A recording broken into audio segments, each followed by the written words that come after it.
अपने उद्घाटन भाषण के लिए बहुत बढ़िया मार्गदर्शन के लिए अमित भाई शाह को मेरा निवेदन है।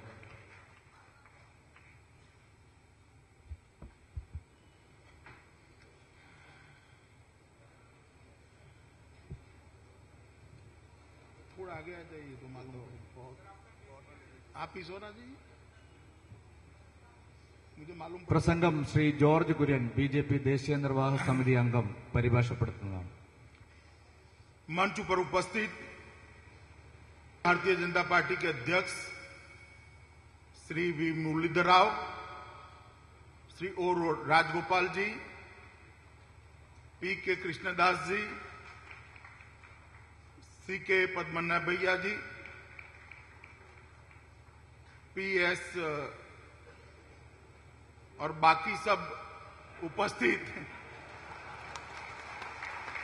कार्यकर्ता भाई और बहनों, सबसे पहले मैं आप लोगों को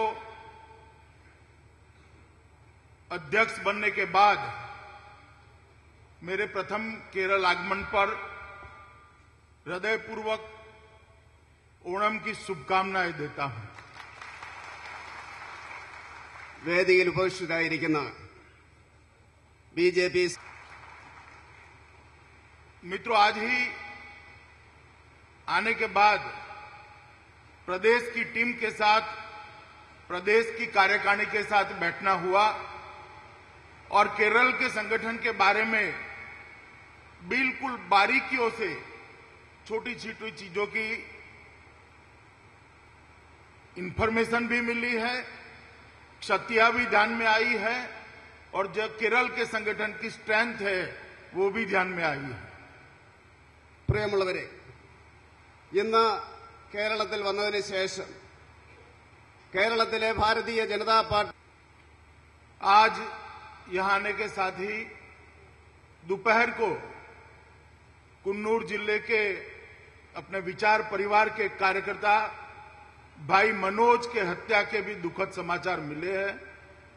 मैं इस हत्या की घोर भर्त्सना करता हूं और ईश्वर से प्रार्थना करता हूं कि इस कायरतापूर्ण हमले के कारण भाई मनोज की जो जान गई है उनकी आत्मा को ईश्वर शांति दे। ഞാനിവിടെ വന്നതിന് ശേഷം ഇന്ന് ഉച്ചയ്ക്ക് मित्रों, जब से हमने यहां काम की शुरुआत की है, हमारे विचार के प्रचार और प्रसार की शुरुआत की है, आज तक करीब करीब 250 से ज्यादा कार्यकर्ता ये लड़ाई को लड़ते लड़ते शहीद हुए हैं और उसी का परिणाम है कि आज केरल में हमारी पार्टी का विस्तार इतना बड़ा हुआ है। त्योहार के इन दिनों में हर गांव से मान लीजिए एक प्रतिनिधि, पूरा एक लघु केरल मेरे सामने उपस्थित हुआ है, वो देखकर आनंद होता है। ഏതാണ്ട് ഭാരതീയ ജനതാ പാർട്ടിയുടെ जिन लोगों ने ये हत्या का सिलसिला शुरू रखा है उनके खिलाफ भारतीय जनता पार्टी कानूनी अदालतों में और जनता के दरबार में दोनों जगह अपनी लड़ाई मक्कमता से लड़ेगी और अपने विचार को हिंसा के आधार पर दबाने का जो लोग प्रयास करते हैं उनको हम हमारे कार्य का और विस्तार कर कर जवाब देंगे। തീർച്ചയായിട്ടും ഭാരതീയ ജനതാ പാർട്ടി मित्रों, केरल राज्य बहुत संभावनाओं वाला राज्य है।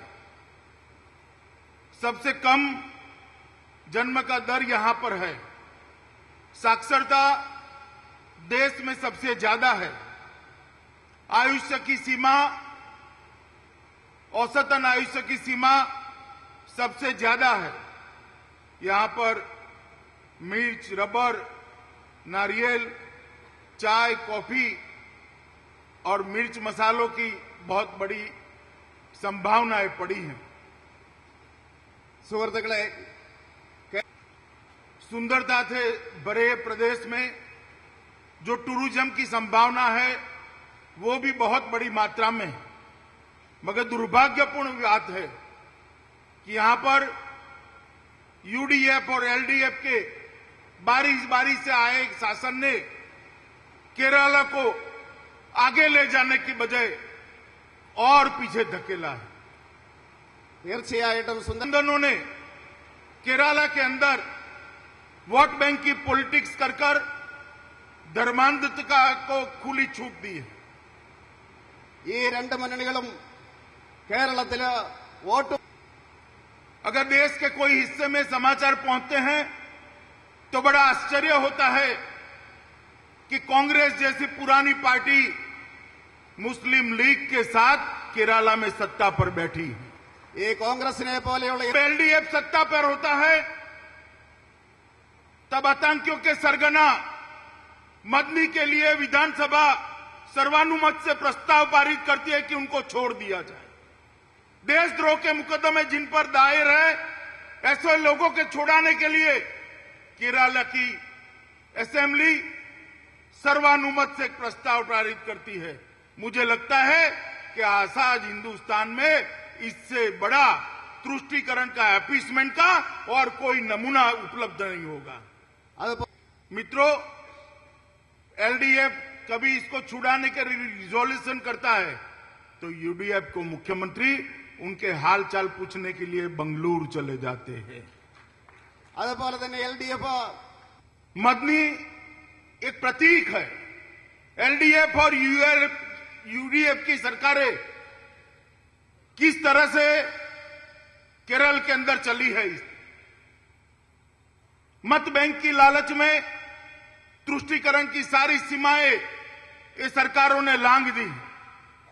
कहीं कोई आतंकवादी को छुड़ाने के लिए आगे आता है, कोई हालचाल पूछने चला जाता है, कोई धर्म के आधार पर जिले की रचना कर देता है, तो कोई धर्म विशेष को खुश करने के लिए घोषणाएं कर देता है।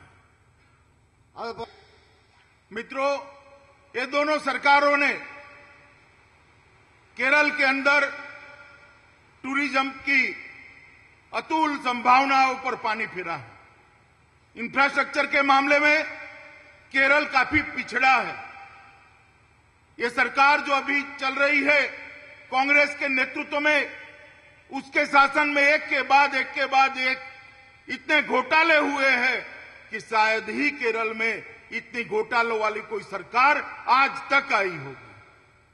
സുഹൃത്തുക്കളെ അതുപോലെ തന്നെ एक और कांग्रेस की सरकार यहां चल रही है और दूसरी ओर दिल्ली में भारतीय जनता पार्टी के नेतृत्व में एनडीए की सरकार चल रही है।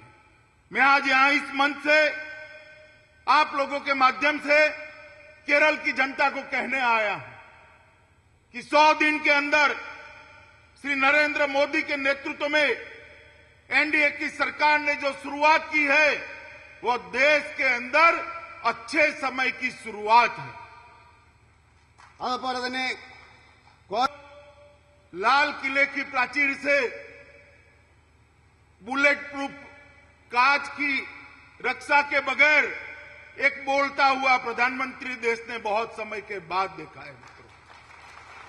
ആഗസ്റ്റ് 15 ആ ചുവപ്പ് കോട്ടയിൽ നിന്ന് 100 ही दिन के अंदर अभी इस देश के वित्त मंत्री ने पहली तिमाही के आंकड़े लोगों के सामने रजू करे थे और उसमें विकास दर 5.7 तक पहुंची है।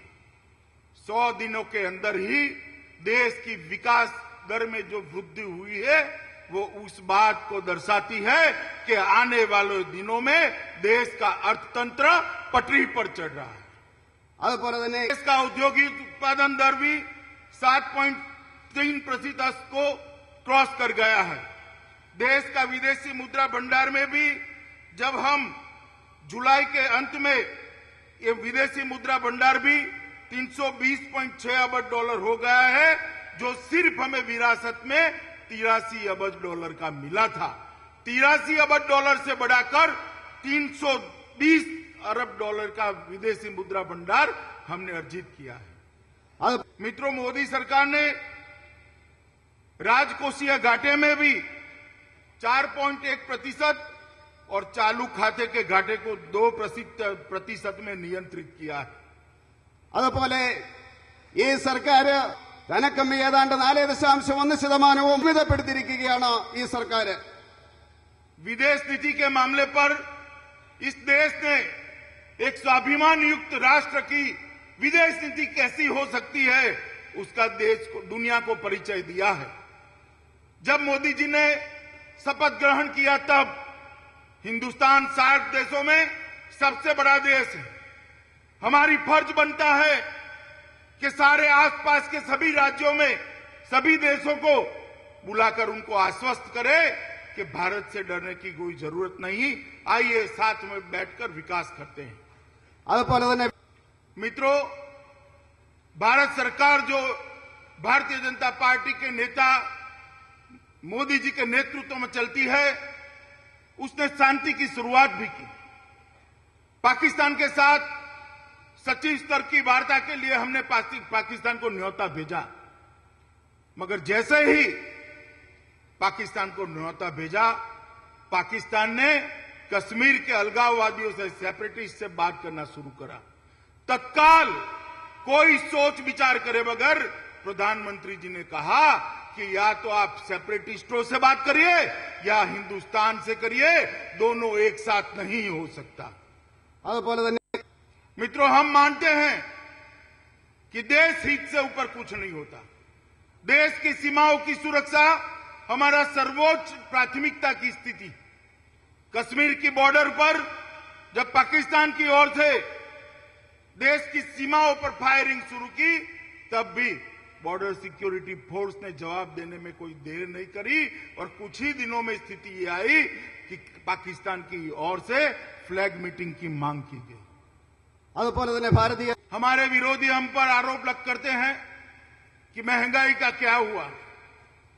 मैं आप सभी को बताना चाहता हूं कि जब हम शासन में आए तब पेट्रोल के दाम 72 रुपये थे, आज उसको 68 रुपये के नीचे डालकर भारतीय जनता पार्टी की सरकार ने एक अच्छी शुरुआत की।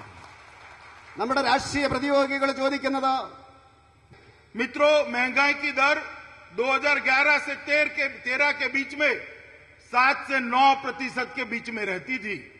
जुलाई के माह के अंत में महंगाई की दर आज मुझे कहते हुए आनंद है कि 7.96% हो गई है। जो 9% हुआ करती थी उसमें 7.96% तक लाने में इस सरकार को सफलता मिली। അതുപോലെ തന്നെ വില 500 करोड़ रुपए का मूल्य स्थिरता कोष बनाया गया। जमाखोरों के खिलाफ काफी कड़ी कार्यवाही की है। 50 लाख टन अतिरिक्त चावल लोगों के बीच में डाला गया है। खुले बाजार के अंदर अनाज के गोदाम खोलकर उपलब्धता बढ़ाई गई है। आलू और प्याज के निर्यात पर कड़ाई की गई है और फलों और सब्जियों को एपीएमसी एक्ट के बाहर कर भारत सरकार ने खाने पीने की चीजों पर काफी हद तक महंगाई पे काबू पाने में सफलता पाई है।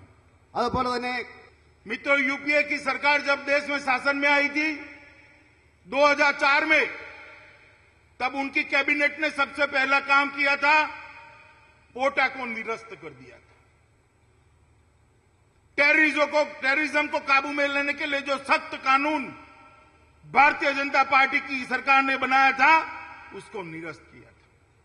और भारतीय जनता पार्टी की मोदी सरकार जब शासन में पहली बार आई तो उसने पहला काम क्या किया? उसने पहला काम ये किया कि काले धन के लिए एसआईटी का गठन किया। काला धन जिनका विदेशों में पड़ा है उसको पकड़कर वापस लाने के लिए एक एसआईटी का गठन करने का काम एनडीए सरकार ने किया। यही बताता है कि यूपीए सरकार की दिशा क्या थी? एपीसमेंट के लिए टेररिज्म को रोकने वाले कानून हटाना। और एनडीए सरकार की दिशा क्या है? देश को लूटकर जो भ्रष्टाचारी पैसा बाहर ले गए उसको वापस लाने के लिए एसआईटी का गठन करना। അതുപോലെ തന്നെ मित्रों, वैसे तो बहुत सारी लंबी सूची है। एक पुस्तिका केरल बीजेपी यूनिट ने बनाई, आप सबको मिल जाएगी। मगर 3 बातों पर मैं विशेष जिक्र करना चाहता हूं। एक तो प्रधानमंत्री जन धन योजना, इस योजना के तहत लक्ष्यांक रखा गया है कि देश के हर परिवार में कम से कम 2 लोगों का बैंक अकाउंट होगा। देश के अर्थतंत्र में गरीब से गरीब व्यक्ति को इसका हिस्सेदार बनाया जाएगा और जो वो बैंक अकाउंट खोलेगा उसको 1 लाख रुपए के अकस्मात बीमा की फायदा मिलेगा और जो कुछ समय के अंदर खोलेगा उसको भी 30,000 का बीमारियों के बीमे का भी फायदा मिलेगा। दूसरी बात, ब्रिक्स बैंक की स्थापना। दुनिया के व्यापार में हमारा हिस्सा बढ़ाने के लिए ब्रिक्स के देश एक साथ आकर ब्रिक्स बैंक की स्थापना का निर्णय किया है। उसमें हमारे प्रधानमंत्री जी का और भारत का अहम रोल है और पहला चेयरमैन इस ब्रिक्स बैंक का हम सबको गौरव होना चाहिए मित्रों कि पहला चेयरमैन ब्रिक्स बैंक का भारतीय बनेगा। ये निर्णय भारत सरकार ब्रिक्स सम्मेलन में करा पाई। और तीसरा काम है WTO के अंदर भारत के किसानों के हित के विरुद्ध हस्ताक्षर करने से भारत ने मना कर दिया। जब यूपीए की सरकार थी तब वो लोग एक समझौता कर आए थे जिस समझौते के तहत भारत की सरकारें, केंद्र सरकार और राज्य सरकारें सहाय वाले मूल्य से किसान से अपनी उपज, अपना धान खरीद नहीं कर पाती। जब भारतीय जनता पार्टी की सरकार बनी और उस हस्ताक्षर की अनुमोदना का सवाल आया, भारत की सरकार ने, मोदी जी की सरकार ने, भाजपा की सरकार ने फैसला लिया कि हम ऐसे हस्ताक्षर नहीं कर सकते जो हिंदुस्तान के किसान के हितों के खिलाफ। मित्रों, अनेक काम ऐसे हैं जिनको मैं गिनवाने जाऊंगा तो काफी समय आ जाएगा। मेरा आज यहां आने का उद्देश्य भारतीय जनता पार्टी के संगठन को मजबूत करना है। जब आप सबने मिलकर, देश भर के करोड़ों कार्यकर्ताओं ने मुझे भारतीय जनता पार्टी के अध्यक्ष की जिम्मेदारी सौंपी थी, उस वक्त मैंने कहा था कि मेरे कार्यकाल के अंदर ही एक मजबूत नींव एक कोरोमंडल स्टेट के अंदर मैं पार्टी की डालने के लिए अथक प्रयास करूंगा।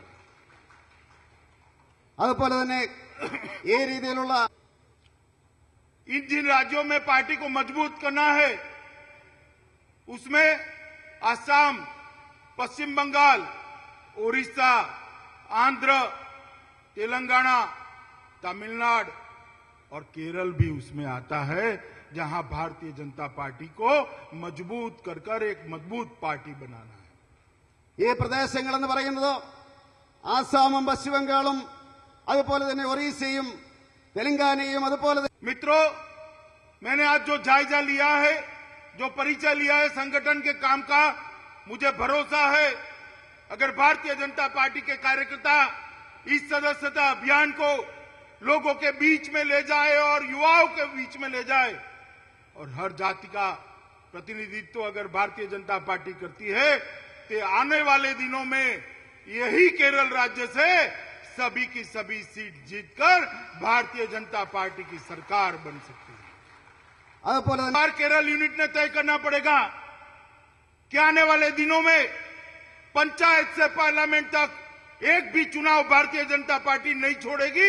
हर चुनाव में भारतीय जनता पार्टी हिस्सा लेगी, हर चुनाव को लड़ेगी। 1 नवंबर से भारतीय जनता पार्टी की सदस्यता चालू होती। मैं मानता हूं कि भारतीय जनता पार्टी के यहां बैठा हुआ कार्यकर्ता केरल के कोने कोने में फैल जाए, घर घर में जाए, जाति जाति में जाए, गांव गांव में जाए और भारतीय जनता पार्टी का, नरेंद्र मोदी का दूत बनकर केरल की जनता को भारतीय जनता पार्टी के साथ जोड़ने का काम करें। हमारे नेता और देश के प्रधानमंत्री श्री नरेंद्र मोदी ने कांग्रेस मुक्त भारत का नारा दिया है। भारत को कांग्रेस से मुक्त कराना है, मगर वो तब तक संभव नहीं जब तक केरल में से आप कांग्रेस की छुट्टी नहीं कर देते। നമ്മുടെ പ്രധാനമന്ത്രി इस बार इसकी शुभ शुरुआत तिरुवनंतपुरम के म्युनिसिपल कॉरपोरेशन के चुनाव से होने जा रही है। मैंने आंकड़े देखे हैं, 100 में से 65 वार्ड में भारतीय जनता पार्टी को बहुमत मिला है। ये म्युनिसिपल कॉरपोरेशन के चुनाव को, स्थानीय इकाई के चुनाव को भारतीय जनता पार्टी का कार्यकर्ता गंभीरता से ले और भारतीय जनता पार्टी के केरल में विजय की शुरुआत करे।